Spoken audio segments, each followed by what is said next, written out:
Hi, I'm Lee Kelso, host of the Health Call Live Radio Hour, and I'm glad you're here as we take a look at a problem that really needs some exposure, and that is the difference in treatment, and particularly in cardiac conditions for African Americans, and a gap that's developed in the care they receive and that some others receive. We'll take a look at what that is and what we might be able to do about it. And our guest is a cardiac surgeon who has founded health-sense.org, a campaign to educate people about this gap in care and also the broader issue of cardiac problems and valve-related issues in general. Dr. Antoine Keller is with us all the way from Lafayette, Louisiana. Dr. Keller, thanks for joining.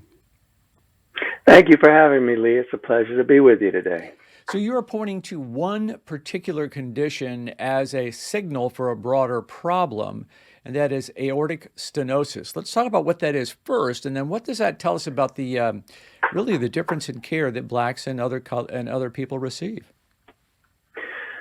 Your aortic valve sits on top of your heart, and it keeps the blood moving in one direction when your heart pumps the blood to the rest of your body. The problem with aortic stenosis is as people get older, they develop some blockage in this valve. We call it stenosis. And it's similar to the hardening of the arteries that causes people to have heart attacks, only it attacks the heart valve. Most of it is genetic, but there are certainly some dietary issues that can go along to making it progress a little bit faster. And smoking is actually something that accelerates it considerably. So over time, as people get older, they develop more and more blockage, and we call this aortic stenosis. Sometimes people will have shortness of breath. Sometimes they'll have chest pain, but not always. Sometimes they just feel like they're getting older and slowing down and not able to do as much as they used to do. One of the most significant things about aortic stenosis is it causes a heart murmur that you can actually hear when you go to your doctor and they listen to your heart.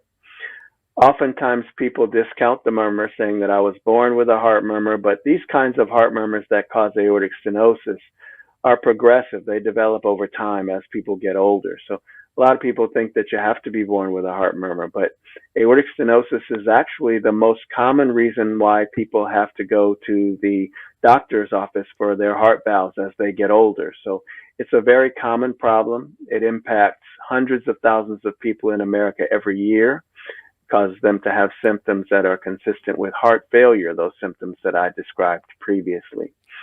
So we want to make sure that people know that this problem is a problem of aging. It happens to people as they get older, most of the time when they get into their 60s and 70s and 80s. And as the population is getting older, we will see more and more people who have this kind of heart valve disease, which can be diagnosed by listening to the heart. It's a really important problem for people to be aware of because it impacts people in very significant ways. Obviously, they get very sick and they end up having irreversible damage to their heart by the time they end up going to the doctor to have it taken care of. One of the best things about aortic stenosis, though, is that it's completely fixable. If we find it early enough, we can perform what's called an aortic valve replacement, where we take out the old valve and put in a new valve, oftentimes made out of the sac that covers the heart of a cow or a pig. And sometimes we can even treat this problem with catheters and wires, where the patients can go home the very next day with a new valve feeling fantastic. So we have great technology now these days to be able to take care of this problem. The challenge is getting people to understand that it's a problem, even primary care doctors and nurse practitioners and so forth. So our mission is to try to spread the word about aortic stenosis and let people know that it is a problem that we need to reckon with now as the population is getting older, so that we don't run into trouble in the future with having so many people who develop this heart failure symptoms without knowing that they have a problem. Yeah, if it can sneak up on you, that obviously that's a big problem. But you also are concerned about a disparity in the care and the type of care, the type of treatment that Black Americans receive. Point me in that direction. Yes, it is a remarkable thing that we have this technology where people can come to the hospital, have their valve replaced, and go home the very next day, sometimes even the same day. And we have a situation in which Black patients or Hispanic patients and white patients have the same expectation of a favorable outcome whenever they have this treatment with this technology. But that's not the whole story. It follows that we have found in research studies that we have done across the country that Black patients and Hispanic patients don't have access to this technology in the same way that white patients do. In fact, Black patients and Hispanic patients have almost a 3 times higher risk of having conventional surgery, where you have to have your chest split open, have the valve removed, and have a new valve replaced, spend a week in the hospital, and 6 or 8 weeks recovering. Black patients and Hispanic patients have a rate of conventional surgical treatment that's twice as high as white patients. And so it is a problem of having access to the technology more than it is the technology itself. As I mentioned, Black patients and white patients have the same expectation of a favorable outcome if they have access to the technology. There are a number of reasons why people don't have access to the technology. We found that poverty has a lot to do with it. No matter what race you are, if you live in an area that is poverty stricken, your risk of having a problem that is not fixable with transcatheter techniques is more than twice as high as if you were in a more affluent area. And indeed, people who have a median household income of $10,000 more have a greater likelihood of having this transcatheter access where you can go home the very next day. So for every increase in $10,000 of median household income, you have a 1% greater chance of having a transcatheter procedure as opposed to a surgical procedure. And the difference is not only in the recovery, but people who have surgical aortic valve replacement have a mortality risk that's more than twice as high as those who have transcatheter procedures. Well, it makes a lot so of sense. Poverty has a lot to do with it. Yeah, an open procedure versus minimally invasive. I mean, that's, clearly a better option. But so you're saying that it really has to do with poverty and rural healthcare limitations. And that's the key. Sometimes it does. Yes, sir. Mm-hmm. But there are also culturally sensitive issues that come into play. As you mentioned in our discussion, there's some hesitancy, not only related to COVID, but certainly related to medical treatment in general because of experiments that were done in the past, like the Tuskegee syphilis experiment, where hundreds of Black men were left to recover without antibiotics from tertiary syphilis, and they were studied well into the 70s. Even though we had treatment for syphilis in the 50s. So there is a lot of hesitancy in the Black community specifically with going to the doctor and participating in research trials and so forth. And this is a culturally significant issue that needs to be reckoned with as well. We have several large clinical studies which talk about transcatheter aortic valve replacement, and only 3% of the people in those studies are African American or Hispanic. But these populations make up 15% of the general population. So there's some hesitancy with regard to learning everything that we can about how African Americans and Hispanic people respond to this kind of treatment. And a lot of it has to do with culturally significant issues.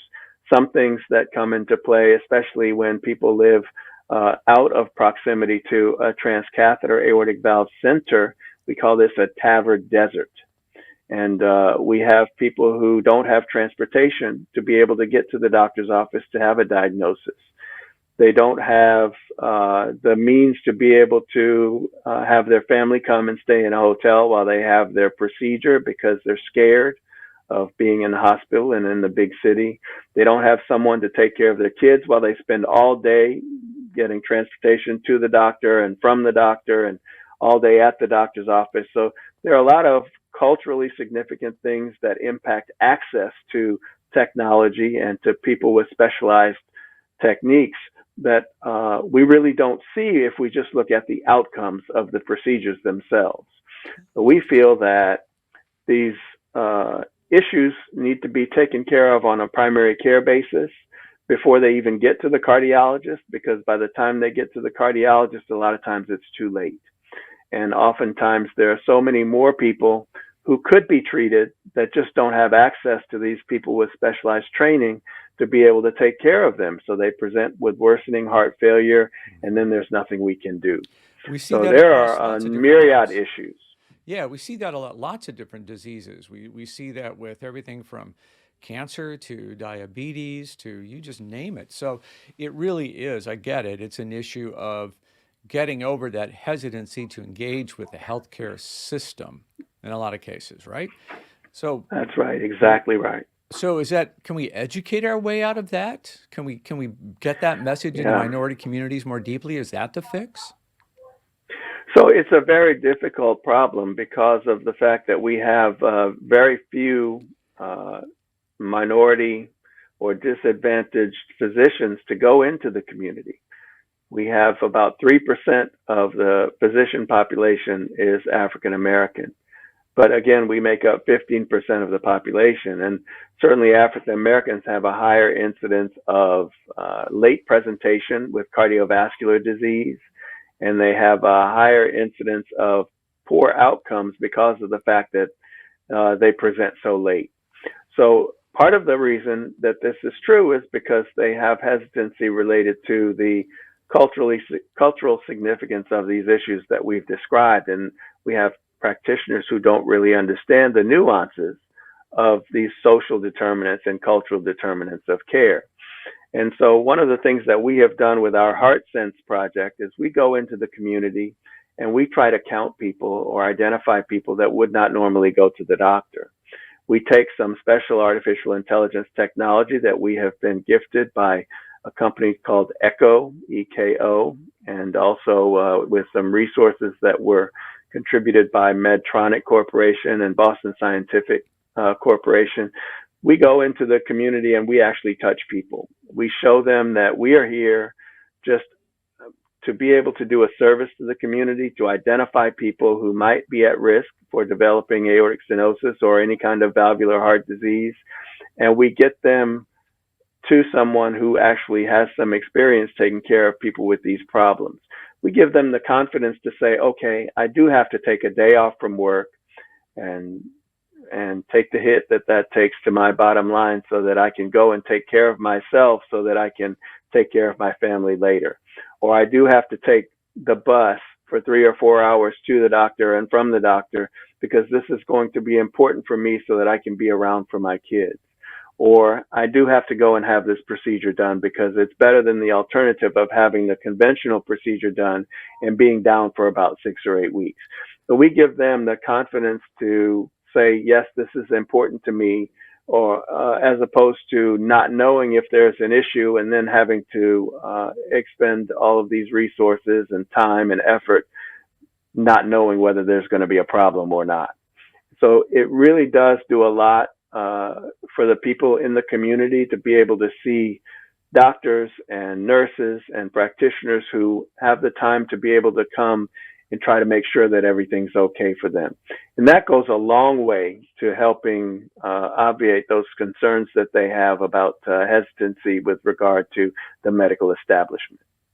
You know, this lack of trust that you mentioned is awfully interesting, and I think we see that in a lot of ways. In my community here, the zip codes with the highest minority populations have the lowest rate of COVID vaccination.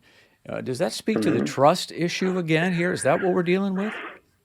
Well, there's some trust associated with that, but there are also some structural inadequacies in our healthcare system that were exposed by COVID-19. And I'll give you an example here in Louisiana, in Baton Rouge. We had 14 COVID testing and vaccination sites. And this report was done by NPR, National Public Radio, around the beginning of the COVID pandemic. Of those 14 vaccination and testing sites, 10 of them were located on the south side of town, which is the most affluent section of town, and only 4 of them were located on the north side of town, which is the most populous area in the city, but also the area that has the greatest proportion of disadvantaged population. So it really is kind of bringing into sharp relief the inadequacies in our healthcare delivery system and how we need to examine that a little bit farther, because this is not just true for COVID. It's true for a lot of other things, as you alluded to, for heart failure and atrial fibrillation and other kinds of chronic disease that we know are a bigger problem in the African American community. So we did a heart screening at a little church called St. Joseph's Church in Baton Rouge a month or so ago. And one of the physicians that came to help us remarked that there wasn't even a cardiovascular physician in the zip code that we were taking care of these people at the church. So it is a big problem, not just true in Louisiana, but true all over the country, especially as the population moves out of the city and into more rural areas. Yeah, so let's take a look at what's working. What's the fix? How do we shift this problem? Yeah, it is a very difficult question. And one of the things that I think we have learned from studying this particular problem is that outcomes are important, but the determinants for presentation and access to all of this fantastic technology that we have are equally as important, and perhaps even more important, because there are many, many more people who don't have a diagnosis, who should have a diagnosis, that never present to a cardiovascular professional because the primary care doctors aren't as well versed in taking care of people with these kinds of chronic problems. As you may know, in the South here, we have a lot of really good food and bad habits and bad lifestyle. Even though the food is good to you, it's not necessarily good for you. So we have a problem with obesity, and obese people are harder to examine from a cardiovascular standpoint. And one of the best things about the echo devices that we use to determine whether people have murmurs is that they have artificial intelligence and sound amplification that can give the primary care doctors a lot more confidence in their diagnosis, and they can catch things. Even I listen to hearts every day, and I find things listening to the patients with these devices that I would not have normally found. So it is a good way to be able to give practitioners confidence to be able to make that call about the heart murmur. And we have to go out and touch people. We have to find people that don't have time or the energy or the resources to be able to go to the doctor, and give them some confidence to be able to say, yes, I need to sacrifice this so that I can be healthy for the long term. So you're really talking here about a public health approach to solving this problem. So as Yes. communities, we have to really kind of focus on, well, in every community, the utilization of a primary care doctor has declined dramatically. People don't have family doctors Hmm. anymore, right? So That's that is right. a You're problem we all right. have to address. Yes, we have a problem with continuity of care too. You know, that's one thing about the family doctor that was so fantastic is you saw that same doctor time and again and again and again. But now with the advent of urgent care centers and people using the emergency room as their medical clinic, we really don't have as much continuity. And the people with chronic conditions like diabetes and heart failure and atrial fibrillation, these are the people that suffer the most because of that lack of continuity. So we need to try to fix that. And if we don't fix it, then these chronic conditions are going to be a big drain on our healthcare system going forward. The population is not getting any younger. Yeah, boy, you know what? That is a point that I drive home all the time. And that is for all of us, the health of everybody around us is a factor because I cost you money, you cost me money. I mean, it's just we're going to drive Mhm. ourselves even deeper into a big financial hole if we don't get ahead of a lot of these problems that all of us with gray hair are going to face. Yes, absolutely. Well, I commend people like you and shows like you for having that understanding and for helping to get the word out, because we have to do it on the ground, and services like the one that you provide are eminently important in that mission. Well, right back at you. Thanks for bringing this to everybody's attention. And that is Dr. Antoine Keller. He is a cardiac surgeon, also behind the program called Heart Sense, heart-sense.org. I encourage you to visit the website, see what you can learn there, and maybe bring some of those lessons to your community. Doctor, thanks for joining us. Thank you very much, Lee. I really appreciate you. I'll come back anytime.